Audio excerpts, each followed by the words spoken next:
नमस्कार दोस्तों, आध्यात्म चैनल में आप सभी का स्वागत है। दोस्तों, आज एकादशी है। एकादशी का व्रत होता है, सभी लोग व्रत करते हैं। आज इस एकादशी को उत्पन्ना एकादशी कहते हैं। उत्पन्ना एकादशी करने का महत्व और इसकी कथा आज मैं आपको सुनाऊंगी। किस तरीके से उत्पन्ना एकादशी का जन्म हुआ था और कैसे इस व्रत की शुरुआत हुई थी। स्वयं ही श्री कृष्ण भगवान जी युधिष्ठिर को एकादशी व्रत की माता का जन्म की कथा उन्हें सुनाते हैं। और जो सतयुग में समय एक महाबलशाली राक्षस था जिसका नाम मूर था, उसने अपनी शक्ति से स्वर्ग को जीत लिया था। उसके पराक्रम के आगे इंद्र और वायु, अग्निदेव और भी कोई भी उनके साथ नहीं टिक पाया था। तो सभी को मूर ने हरा दिया था, जिस कारण उन सभी का जीवन व्यापक के लिए मृत्युलोक जाना उनको जाना पड़ गया था। तो उन्होंने हताश होकर इंद्रदेव कैलाश गए थे और भोलेनाथ के सामने अपने दुख और तकलीफ का उन्होंने वर्णन किया। उसने प्रार्थना की कि वे उन्हें इस परेशानी से बाहर निकाल देंगे। तो भगवान शिव ने उन्हें विष्णु जी के पास जाने की सलाह दे दी। उनकी सलाह पर सभी देवी देवता क्षीर सागर पहुंच गए और जहां विष्णु देव निद्रा में थे तो सभी ने इंतजार किया। कुछ समय बाद विष्णु जी के नेत्र खुले, तब सभी देवताओं ने उनकी स्तुति करनी शुरू कर दी। तो उन्होंने विष्णु भगवान जी ने उनसे क्षीर सागर आने का कारण पूछा। तब इंद्रदेव ने उन्हें विस्तार से सारी बातें बता दी और फिर मूर नामक जो राक्षस था उसकी भी सभी देवताओं को मृत्युलोक में जाने के लिए विवश कर दिया था। तो इसके बारे में भी उन्होंने सब बताया। तो सारा वृतांत जब विष्णु भगवान ने सुन लिया तो ऐसा विष्णु भगवान सोचे ऐसा कौन सा वो बलशाली है जिसके सामने देवता नहीं टिक पा रहे हैं। तब इंद्र ने राक्षस के बारे में उनको विस्तार से सब कुछ बता दिया। तब इस राक्षस का नाम उन्होंने मूर बताया। तो इसके पिता का नाम नाड़ीदंग है। यह ब्रह्मा वंशज है और उसकी नगरी का नाम चंद्रावती है। उसने अपने बल से ही सभी देवता को हरा दिया था। तो उनका कार्य स्वयं करने लगा है।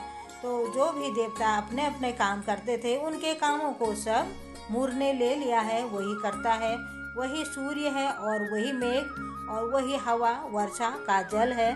तो उसे हरा कर हमारी रक्षा करें। नारायण भगवान से सब देवता प्रार्थना करने लगे। और पूरा वर्णन सुनने के बाद जब विष्णु भगवान जी ने इंद्र को आश्वासन दिया कि वो उन्हें इस विपत्ति से जरूर बाहर निकालेंगे। तो इस प्रकार विष्णु जी जब मूर दैत्य से युद्ध करने उसकी नगरी चंद्रावती जाते हैं तो वहाँ पर मूर और विष्णु जी के मध्य बहुत युद्ध होता है। वो युद्ध करते करते कई साल उनको बीत जाते हैं और कई प्रचंड अस्त्र शस्त्र का वो उपयोग करते हैं और दोनों का बल एक समान सा एक दूसरे से टकरा रहा था। कई दिनों बाद उन्होंने दोनों मल युद्ध शुरू कर दिया और दोनों लड़ते ही लड़ते कई वर्ष बीत गए उनको। तो बीच में युद्ध में भगवान विष्णु को निद्रा आने लग गई और वे बदरिकाश्रम चले गए। जब शयन करने के लिए भगवान हेमवती नगर एक गुफा में जब जाते हैं तो मूर भी उनके पीछे घुस जाता है। और फिर उसने जब उसके पीछे जाता है भगवान, अंदर एक सुंदर कन्या निकलती है और उससे मूर से युद्ध करती है। तो दोनों के मध्य घमासान युद्ध हुआ जिसमें मूर मूर्छित हो गया। बाद में उसका मस्तक धड़ से अलग कर दिया गया। उसके मरते ही दानव भाग गए और देवता इंद्र लोक चले गए। जब विष्णु जी की नींद टूटती है तो वह अचंभा सा लगता है उन्हें और यह सब कैसे हुआ। तब कन्या ने उन्हें पूरा युद्ध विस्तार से वो बताती है, जिससे वह जानकर विष्णु जी प्रसन्न हो जाते हैं। उन्होंने कन्या को वरदान मांगने को कहते हैं। तब कन्या ने भगवान से कहा, मुझे ऐसा वर दे दीजिए कि अगर कोई मनुष्य मेरा उपवास तो उसके सारे पाप का नाश हो जाएगा और उसे विष्णु लोक मिलेगा। तब भगवान विष्णु ने उस कन्या को एकादशी नाम दे दिया और कहा कि इस व्रत के पालन से मनुष्य जाति के लोगों के पापों का नाश भी होगा और उन्हें विष्णु लोक भी मिलेगा। उन्होंने यह भी कहा, इस दिन तेरे और मेरे भक्त समान होंगे।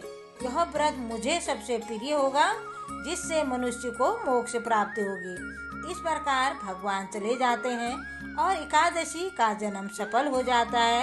इस प्रकार एकादशी का जन्म उत्पन्ना एकादशी से होता है और तभी से आज तक इस व्रत का पालन किया जाता है और यह व्रत सर्वश्रेष्ठ कहा जाता है। इस जो भी मनुष्य व्रत करना चाहता है तो उत्पन्ना एकादशी से अपना व्रत शुरू कर सकता है और इसी से सभी इच्छाएं पूरी होती हैं, सबकी मनोकामना पूर्ण होती है। धन्यवाद।